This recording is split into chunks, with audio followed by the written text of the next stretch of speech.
नमस्कार, आप देख रहे हैं एल कंपनी। मैं हूं आपके साथ विवेक शांडिल्य। देश में इस समय दो गैंग बम्बीहा और लॉरेंस गैंग की बड़ी चर्चा है और कहा यह भी जाता है कि दोनों गैंग एक दूसरे के जानी दुश्मन हैं।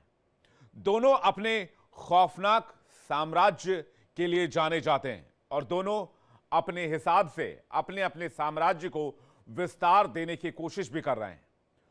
मुंबई में बाबा सिद्दीकी की हत्या के बाद डर का माहौल है तो दिल्ली में रंगदारी की बढ़ती मांग से दहशत है। इसी बीच कनाडा से बैठकर भारत में वारदात को अंजाम देने वाला अर्शदीप डल्ला गिरफ्तार हो चुका है, जिसके प्रत्यर्पण की तैयारी चल रही है। तो उसके एसोसिएट्स को लेकर ऐसा खुलासा हुआ है जिससे बम्बीहा गैंग में हड़कंप मचा हुआ है। यह हताशा 2018 में भी डर में तब बदल गई जब लॉरेंस बिश्नोई और काला जठेड़ी ने ऐसा प्लान बनाया था जिसके बाद इन दोनों का मुकाबला करने के लिए कौशल चौधरी, अजीत डागर ने अर्शदीप डल्ला से हाथ मिला लिया था। एक्सक्लूसिव रिपोर्ट आपको दिखा रहे हैं।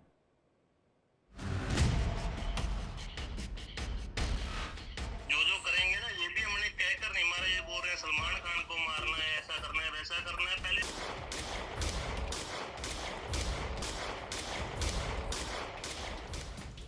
खालिस्तानी आतंकी अर्शदीप डल्ला जो कनाडा में गिरफ्तार किया गया है, उसे भारत वापस लाने की तैयारियां तेज कर दी गई है। विदेश मंत्रालय ने बयान जारी कर बताया है कि भारतीय एजेंसियां कनाडा से आतंकी अर्शदीप डल्ला के प्रत्यर्पण की मांग करेगी और उम्मीद है कि कनाडा उसे भारत को सौंपेगा। अर्शदीप डल्ला जो कनाडा में बैठकर भारत में वारदातों को अंजाम देता था, उसे 28 अक्टूबर को कनाडा के मिल्टन में हुए एक शूट आउट के दौरान गिरफ्तार कर दिया गया था। तब कनाडा पुलिस को उसके बारे में ज्यादा जानकारी नहीं थी। बाद में पता चला कि गिरफ्तार किया गया आरोपी अर्शदीप डल्ला है, जिसके मामले की सुनवाई ओंटारियो कोर्ट में लिस्ट किया गया है। अर्शदीप डल्ला किसी भी सूरत में भारत वापस नहीं आना चाहता, इसलिए उसने प्रत्यर्पण की प्रक्रिया शुरू होने से पहले ही कोर्ट में अपने वकील के जरिए जमानत की अर्जी डाली है। साथ ही मामले की सुनवाई के लिए उसने एक ट्रांसलेटर की भी मांग की है। अर्शदीप डल्ला के वकील ने कोर्ट से कहा है कि अर्शदीप डल्ला को अंग्रेजी समझ नहीं आती है, इसलिए उसे ट्रांसलेटर की अनुमति दी जाए, जिसके बाद कोर्ट ने अर्शदीप डल्ला को ट्रांसलेटर दिए जाने की अनुमति दे दी है। इसके पहले भारत ने 2023 में कनाडा से अर्शदीप डल्ला की गिरफ्तारी की मांग की थी, लेकिन कनाडा सरकार ने उस समय इस मांग को खारिज कर दिया था। लेकिन अब उसकी गिरफ्तारी हो गई है और उम्मीद है कि उसका प्रत्यर्पण भी हो जाएगा। अर्शदीप डल्ला 2023 में भारत के मोस्ट वांटेड लिस्ट में शामिल किया गया था। तब से उसे भारत लाने की कोशिश की जा रही है और अब भारतीय एजेंसियों के पास एक अच्छा मौका भी है। गैंगस्टर अर्शदीप डल्ला को लेकर खुफिया और सुरक्षा एजेंसियों की जांच में यह खुलासा हुआ है कि गैंगस्टर और प्रतिबंधित आतंकी संगठन केटीएफ यानी खालिस्तानी टाइगर फोर्स के चीफ निज्जर की हत्या के बाद अर्शदीप ही उसे चला रहा है। हालांकि जांच में यह भी साफ हुआ है कि देश विरोधी आतंकी गतिविधियों को अंजाम देने वाले आतंकी और गैंगस्टर इस वक्त कनाडा को अपना बेस कैंप बनाए हुए हैं। इस बीच एनआईए की चार्जशीट में गैंगवॉर को लेकर बड़ा खुलासा हुआ है, जिसके मुताबिक गैंगस्टर अर्शदीप डल्ला लकी पटियाल के एसोसिएट गैंग लॉरेंस बिश्नोई और काला जठेड़ी से डर गए थे। एनआईए की चार्जशीट के मुताबिक 2018 में लॉरेंस बिश्नोई और काला जठेड़ी ने बम्बीहा गैंग को ऑपरेट करने वाले कौशल चौधरी और अमित डागर को मारने का प्लान बनाया था। यह प्लान एग्जीक्यूट होता उससे पहले इसकी भनक कौशल चौधरी को लग गई थी, जिसके बाद कौशल चौधरी, अमित डागर डर गए थे और लॉरेंस बिश्नोई, काला जठेड़ी का मुकाबला करने के लिए फौरन उस समय पंजाब के बड़े गैंगस्टर अर्शदीप डल्ला और उसके एसोसिएट गैंग से हाथ मिला लिया था, ताकि लॉरेंस और काला जठेड़ी का मुकाबला कर सके। पंजाब के बड़े गैंगस्टर और खालिस्तानी आतंकी अर्शदीप डल्ला के साथ हाथ मिलाने के बाद गैंगस्टर कौशल चौधरी का कद बहुत बड़ा हो गया। एसोसिएट गैंग के साथ हाथ मिलाने के बाद कौशल चौधरी गैंग की जड़ें न सिर्फ देश में बल्कि विदेशों तक फैल गई। खालिस्तानी आतंकी निर्जर की हत्या के बाद अर्शदीप, उसका संगठन खालिस्तानी टाइगर फोर्सेस का पूरा नेटवर्क ऑपरेट कर रहा है, जिसमें दूसरे देशों में बैठे उसके एसोसिएट उसकी मदद करते हैं। भारत में वारदातों के लिए वो बम्बीहा गैंग के एसोसिएट दिनेश गांधी, गौरव पटियाल, सुखप्रीत सिंह, हिमांशु भाऊ से लेकर जेलों में बंद गैंगस्टर्स की मदद लेता है। Gangster Kaushal Chaudhary, Amit Dagar, Neeraj Bawana, Naveen Bali, Tillu Tajpuriya gang, Sunil Rathi gang, Chhenu gang, Fateh Nagri gang, Bhupendra Singh उर्फ भूपी गैंग भी शामिल है। इन्हीं गैंग्स के साथ मिलकर आतंकी अर्शदीप डल्ला भारत से लेकर विदेशों तक अपने टारगेट पर लगातार वार कर रहा था। आतंकी गतिविधि extortion, contract killing, organised crime, drugs, illegal arms smuggling से लेकर खालिस्तानी संगठन केटीएफ के साथ मिलकर पंजाब में कई तरह की एक्टिविटीज को अंजाम दे रहा था। बम्बीहा गैंग को टक्कर देने वाले लॉरेंस बिश्नोई गैंग और उसके एसोसिएट्स को खत्म करने के लिए वो तमाम गैंग और गैंगस्टर अर्शदीप डल्ला के साथ आ गए, जिनका मकसद सिर्फ एक था और वो था लॉरेंस बिश्नोई गैंग और उसके एसोसिएट गैंग से किसी भी कीमत पर बदला लेना। एनआईए ने अपनी चार्जशीट में यह भी खुलासा किया है कि जिस तरह 90 के दशक में दाऊद इब्राहिम विदेश में बैठकर भारत में वारदात को अंजाम देता था, कई बड़ी हत्याएं करवाता था, जिसमें टी सीरीज के मालिक Gulshan Kumar, east west airlines के मैनेजिंग डायरेक्टर थाकिउद्दीन वाहिद और दत्ता सामन शामिल थे। ठीक उसी तरह अर्शदीप डल्ला और गौरव पटियार देश से बाहर फरार होने के बाद अपनी गैंग को ऑपरेट कर रहे थे और भारत में वारदातों को अंजाम दे रहे थे। सिर्फ अर्शदीप डल्ला के साथी ही नहीं, उसके दुश्मन गोल्डी बराड़ जैसे गैंगस्टर भी कनाडा में ही छिपे हैं और वहीं से वारदातों को अंजाम देते हैं। दो बड़े गैंग हैं जो एक दूसरे के दुश्मन बने हुए हैं। एक है बम्बीहा गैंग, जिसमें अर्शदीप डल्ला, कौशल चौधरी, अमित डागर जैसे गैंगस्टर हैं, तो उनका दुश्मन गैंग है लॉरेंस बिश्नोई गैंग, जिसमें लॉरेंस बिश्नोई, गोल्डी बराड़ जैसे गैंगस्टर हैं। ये दोनों गैंग छोटे बड़े गैंग्स का एक बड़ा नेटवर्क है जो विदेश और जेलों से ऑपरेट होते हैं। दोनों ही गैंग इन दिनों देश में अपनी वारदातों को अंजाम देने की फिराक में लगे हैं।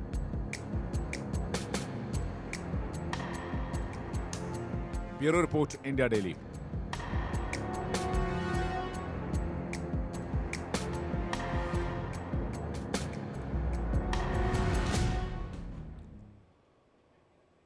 और इस पूरे राइवलरी को बताने के लिए हमारे सहयोगी रजनीश इस वक्त हमारे साथ जुड़ रहे हैं।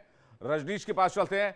रजनीश, ये राइवलरी क्या है और अर्शदीप डल्ला को अगर भारत प्रत्यर्पण करके ले आया जाता है तो इसका इंपैक्ट क्या होगा, जरा डिटेल से दर्शकों को बताइएगा। देखिए विवेक, आपके पहले सवाल का जवाब ये है कि बम्बीहा गैंग और लॉरेंस बिश्नोई गैंग, ये दो गैंग ऐसे हैं जो पिछले कई सालों से एक दूसरे के खून के प्यासे हैं। बात की जाए अगर लॉरेंस बिश्नोई गैंग की बात की जाए तो लॉरेंस बिश्नोई गैंग जो है वो सबसे पहले जो कॉलेज में जब लॉरेंस बिश्नोई था तो उस समय विक्की मिड्डू खेड़ा था जो अकाली दल का नेता था और सोपू जो यूनिवर्सिटी का स्टूडेंट यूनियन था उसका प्रेसिडेंट भी था। जब विक्की मिड्डू खेड़ा ने अकाली दल को ज्वाइन किया था उसके बाद लॉरेंस बिश्नोई को सोपू का प्रेसिडेंट बना दिया गया था, जिसके बाद जो विक्की मिड्डू खेड़ा था उसकी हत्या कर दी गई थी। पता चला था जो लॉरेंस बिश्नोई था उसको जब ये पता चला कि विक्की मिड्डू खेड़ा की जो हत्या है वो कौशल चौधरी ने ही जो है वो हथियारों को हथियार मुहैया करवाए थे और उन्हीं हथियारों से विक्की मिड्डू खेड़ा की हत्या की गई थी, जिसके बाद दोनों गैंगों में राइवलरी जो है वो छिड़ गई। और फिर एक के बाद कभी जो है वो बम्बीहा गैंग ने लॉरेंस बिश्नोई गैंग के लोगों को मारा तो कभी लॉरेंस बिश्नोई ने बम्बीहा गैंग के लोगों को मारा। बात की जाए गोल्डी बराड़ जो इस समय कनाडा में बैठा है और लॉरेंस बिश्नोई का सबसे खासम खास आदमी है, उसका भाई भी था और उसके भाई को भी गुरलाल बराड़ जो था उसकी हत्या बम्बीहा गैंग के गुरलाल पहलवान ने की थी, जिसके बाद ये राइवलरी बहुत ज्यादा बढ़ गई थी। अब बात आती है कि प्रत्यर्पण की, जहां तक आप बात कर रहे हैं, अगर अर्शदीप डल्ला की अगर प्रत्यर्पण होता है तो जाहिर तौर पे उसके खिलाफ भारत में भी देश विरोधी गतिविधियों को लेकर जो है वो मामले, जितने मामले दर्ज हैं उनके तहत उसके बाद मामला चलेगा और उसके बाद सजा होगी। और अगर सजा होती है तो मुझे लगता है कि अर्शदीप डल्ला की पूरी जिंदगी भारत के जेलों में बीतने वाली है। बहुत बड़ी बात होगी क्योंकि लगातार कई दशकों से जो भारत है वो कनाडा को कहता आ रहा है कि खालिस्तानी जो है वो आतंकी उनके देश में शरण लिए हुए हैं और वो आतंकी वहां कनाडा में बैठकर भारत में भारत विरोधी गतिविधियों को, भारत विरोधी जो टेरर जो एक्टिविटी है उनको अंजाम दे रहे हैं, लेकिन कनाडा इससे इनकार करता आ रहा था।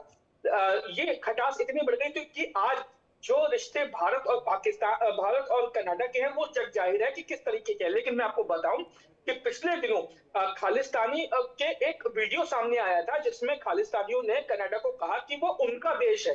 तो ऐसे में अब कनाडा के लिए ही मुश्किल खड़ी हो गई है इन खालिस्तानियों से पार पाने को लेकर। तो दोनों सवालों का जवाब बम्बीहा गैंग और लॉरेंस बिश्नोई गैंग, तो आपके दोनों सवालों के जवाब मैंने दिए कि किस तरीके से Lawrence Lawrence Bishnoi Bambiha gang का जो है वो दुश्मन है। एक बात और कि जब पंजाबी गायक जो था उसकी जब हत्या हुई थी सिद्धू मूसेवाला, उस लॉरेंस बिश्नोई को यह शक था कि जिन लोगों ने विक्की मिंटू खेड़ा की हत्या करवाई थी उन हत्यारों को जो सिद्धू मूसेवाला था उसने शरण दी, उसने शेल्टर दिया था। इसी के चलते लॉरेंस बिश्नोई ने जो मूसेवाला था उसकी हत्या की थी और उसके बाद बम्बिहा गैंग बौखला गया था। उसके बाद एक वारदातें होती चली गई।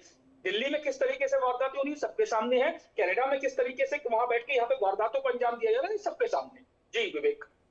रजनीश, मैं अर्शदीप डल्ला को लेकर आपसे सवाल करूं, लेकिन इससे पहले एक और सवाल मेरा आपसे ये है कि लॉरेंस बिश्नोई गैंग के बारे में ये कहा जाता है कि उसने देश दुनिया के जितने भी बड़े छोटे गैंग्स हैं उनके साथ कोऑर्डिनेशंस बढ़िया किया, सामंजस्य बिठाया, उसके बाद ऑपरेशंस को अंजाम दिया।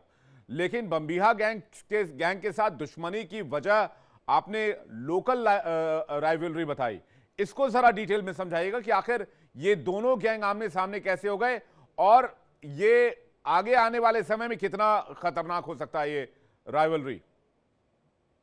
देखिए विवेक, दोनों की राइवलरी ये कोई लोकल राइवलरी नहीं है। दोनों की जो ये दुश्मनी है ये बहुत बड़ी दुश्मनी है। चाहे वो गुरलाल बराड़ की जो है वो हत्या हो, विक्की मिंटू खेड़ा की हत्या हो या लॉरेंस बिश्नोई के बुआ के लड़के की हत्या की गई थी, इन तमाम हत्या में लॉरेंस बिश्नोई को ये पूरा शक है और ये उसे विश्वास था। उसे उसके जिस तरीके से कई रिपोर्ट्स भी सामने आई थी कि लॉरेंस बिश्नोई को पूरा यकीन था कि ये हत्या जो है वो बम्बिहा गैंग ने करवाई है, जिसका कौशल चौधरी, अमित डागर, अर्शदीप डल्ला और नीरज बावाना जो उसके एसोसिएट्स गैंग्स हैं, उन तमाम लोगों ने मिलकर उसकी हत्या करवाई थी। उसके बाद आप आइए, सिद्धू मूसेवाला की हत्या हुई, गुरलाल बराड़ की हत्या हुई, उसके विक्की मिंटू खेड़ा की हत्या हुई और आपको याद होगा कि रोहिणी कोर्ट के अंदर जितेंद्र गोगी जो दिल्ली का मोस्ट वांटेड गैंगस्टर था, उसकी कोर्ट में पेशी के दौरान टिल्लू ताजपुरिया ने तिहाड़ जेल के अंदर, माफ कीजिएगा मंडोली जेल के अंदर बैठ के उसकी हत्या करवा दी। और जो जितेंद्र गोगी था वो लॉरेंस बिश्नोई गैंग का एसोसिएट था। उसी का बदला लेने के लिए जो योगेश टुंडा था उसने टिल्लू ताजपुरिया की हत्या, बेरहमी से हत्या जो है वो तिहाड़ जेल के अंदर कर दी। तो एक के बाद एक दूसरे गैंग की जो है वो लोगों की हत्या होती रही और उसके बाद ये जो दुश्मनी है ये इतनी बढ़ गई कि आज ये दोनों गैंग एक दूसरे को किसी भी हालत में खत्म करने के लिए तमाम उपाय, तमाम जोड़ जुगाड़ कर रहे हैं।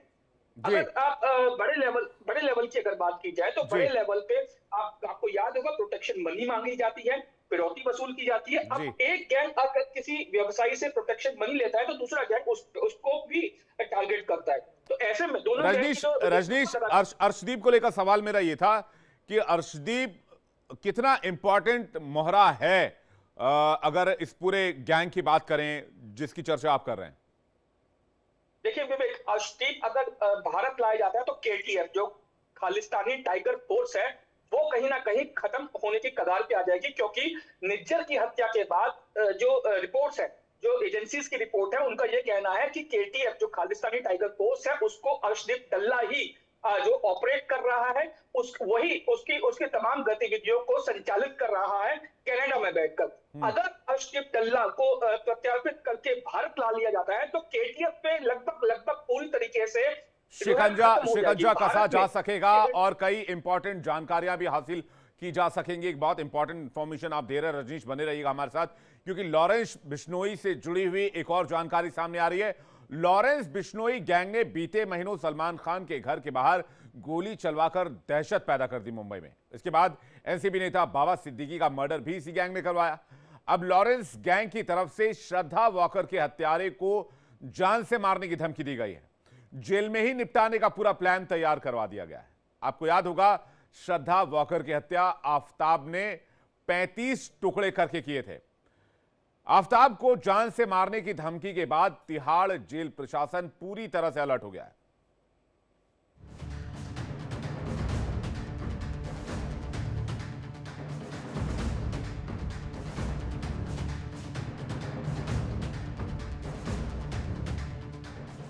लॉरेंस बिश्नोई गैंग ने एनसीपी नेता बाबा सिद्दीकी को मारने की कोशिश फेल होने की सूरत में प्लान बी भी बना चुका था।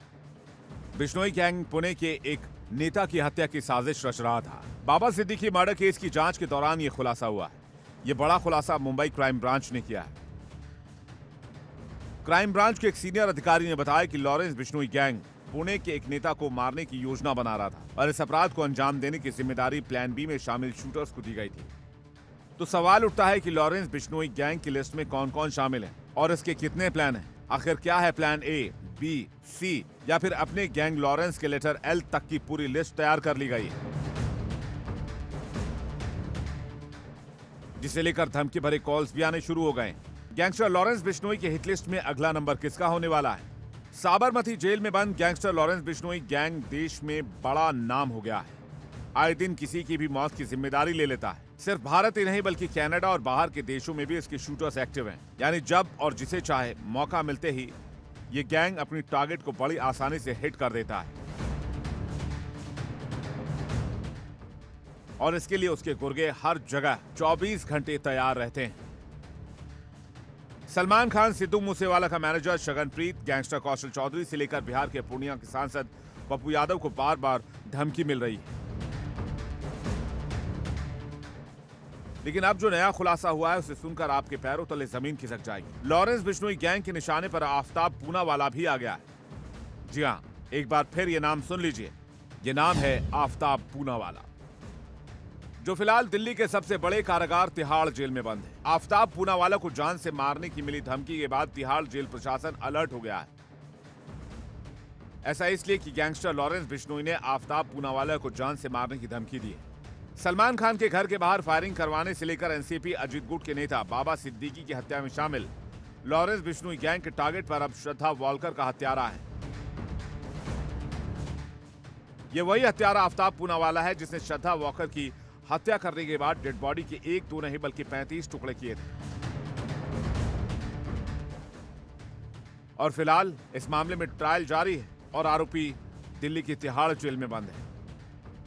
लॉरेंस बिश्नोई गैंग के शूटर ने ऐसे खुलासे किए जिसके बाद दिल्ली तिहाड़ जेल प्रशासन की नींद उड़ी हुई है। ये शूटर दिल्ली के तिहाड़ जेल की जानकारी से लेकर आफ्ताब पूनावाला का असली नाम क्या है, किस वार्ड और किस सेल में बंद है, पूरी जानकारी इकट्ठा कर चुका है।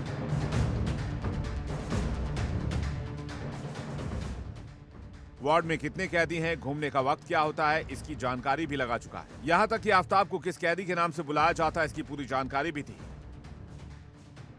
यानी आफ्ताब पूनावाला की पूरी कुंडली लॉरेंस बिश्नोई गैंग ने तैयार कर ली है। तिहाड़ सूत्रों के मुताबिक मुंबई पुलिस से आफ्ताब पूनावाला को लेकर कोई आधिकारिक जानकारी नहीं मिली, लेकिन इस खबर के बाद जेल की सुरक्षा बढ़ा दी गई है। आफ्ताब केस में दिल्ली की साकेत कोर्ट में फिलहाल ट्रायल जारी है। लॉरेंस बिश्नोई गैंग के नेटवर्क को देखते हुए पुलिस हाई अलर्ट पर है। ऐसे में इस बात से भी इनकार नहीं किया जा सकता कि आने वाले दिन आफ्ताब के लिए मुश्किल भरे हो सकते हैं। Bureau report, India daily.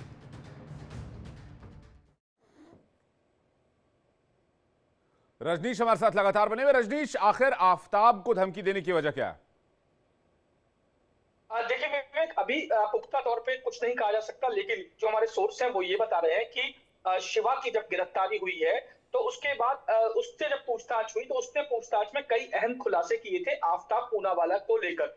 जिसके बाद जब ये बातें मीडिया में आई तो उसके बाद तिहाड़ जेल ने आफ्ताब पूनावाला, जो जेल नंबर 4 में जो है बंद है, अभी तक की अगर जानकारी की अगर बात की जाए तो अभी तक की जानकारी के मुताबिक आफ्ताब पूनावाला तिहाड़ जेल की जेल नंबर 4 में बंद है।